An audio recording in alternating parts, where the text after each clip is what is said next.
इसके पहले हम लोगों ने 9 महाजनपद को पढ़ लिए थे। आज 10वां जनपद से पढ़ेंगे, महाजनपद से। और हम इसके पहले वीडियो में बताए थे कि कुल 16 महाजनपद है, जिसकी जानकारी हमें बौद्ध ग्रंथ अंगुत्तर निकाय और जैन ग्रंथ भगवती सूत्र से मिलती है।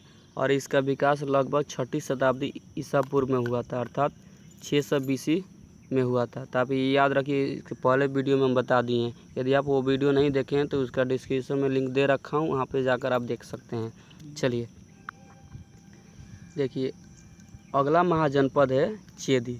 देखिए, चेदी महाजनपद की राजधानी कहाँ थी? तो शक्तिमठ थी। तो आप याद रखिएगा कि चेदी महाजनपद थी जो उसकी राजधानी कहाँ थी? तो चेदी थी। वर्तमान समय जो है बुंदेलखंड उत्तर प्रदेश में पड़ता है। तो कभी ये भी आ जा सकता है कि जो चेदी है उसकी राजधानी कहाँ थी? तो शक्तिमती थी। और वर्तमान कौन सा क्षेत्र है? तो बुंदेलखंड। और ये कहाँ पड़ता है? तो आपको याद रखना है उत्तर प्रदेश में। देखिए, अगला महाजनपद है कुरु।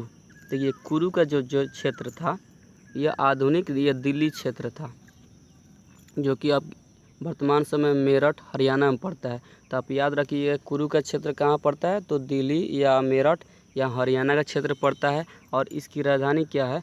इंद्रप्रस्थ। तो याद रखिए, कुरु का राजधानी कहाँ है? इंद्रप्रस्थ।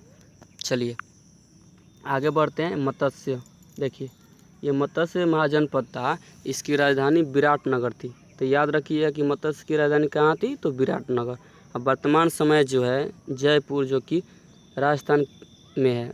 जयपुर की राजधानी कहाँ है? तो राजस्थान। तो यहीं पे पड़ता है जो मत्स्य है, उसकी राजधानी कहाँ है? तो विराटनगर। और यह वर्तमान समय किस क्षेत्र है? तो जयपुर अर्थात राजस्थान। तो याद रखिएगा, ये दोनों याद रखिएगा कि अगर जयपुर किस राज्य में पड़ता है? तो राजस्थान में पड़ता है। राजस्थान के आसपास का ये क्षेत्र हुआ करता था।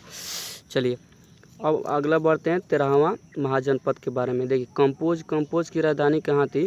तो ये हाटक थी। तो आप याद रखिए, कंपोज महाजनपद की राजधानी कहाँ थी? तो हाटक थी।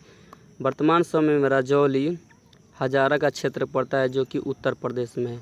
इस तरह से आप याद कर सकते हैं। चलिए 14वां है महाजनपद सूरसेन। सूरसेन की राजधानी कहाँ थी? मथुरा, जो कि वर्तमान क्षेत्र भी मथुरा है। मथुरा कहाँ पड़ता है? तो यह उत्तर प्रदेश में पड़ता है। इस तरह से आप याद रख सकते हैं। देखिए, जो अस्मक महाजनपद था, इसकी राजधानी पोटली या पोतल थी। ये दोनों याद रखिए, कभी कोई एग्जाम में आपको दे देगा कि अस्मक महाजनपद की राजधानी पोटली थी, या कभी कभी एग्जाम में दे देगा कि पोतल थी। तो आप दोनों याद रखिएगा तो आपको अच्छा से याद हो। देखिए, ये गोदावरी का क्षेत्र था।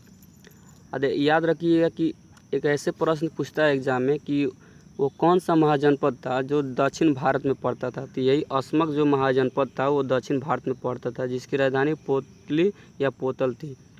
आप ऐसे याद रखेंगे। देखिए, यही इसी एग्ज़ाम में इसी तरह भी क्वेश्चन आपको पूछ देगा कि वो कौन सा महाजनपद दक्षिण भारत में जो गोदावरी नदी के क्षेत्र के आसपास था? तो आपको याद रखिएगा अस्मक महाजनपद। इस तरह से आप याद रख सकते हैं। लास्ट आपको है कंधार महाजनपद। देखिए, कंधार महाजनपद था, इसकी राजधानी तक्षशिला थी, जो कि वर्तमान रावलपिंडी ज़िले में, जो कि पाकिस्तान में पड़ता है।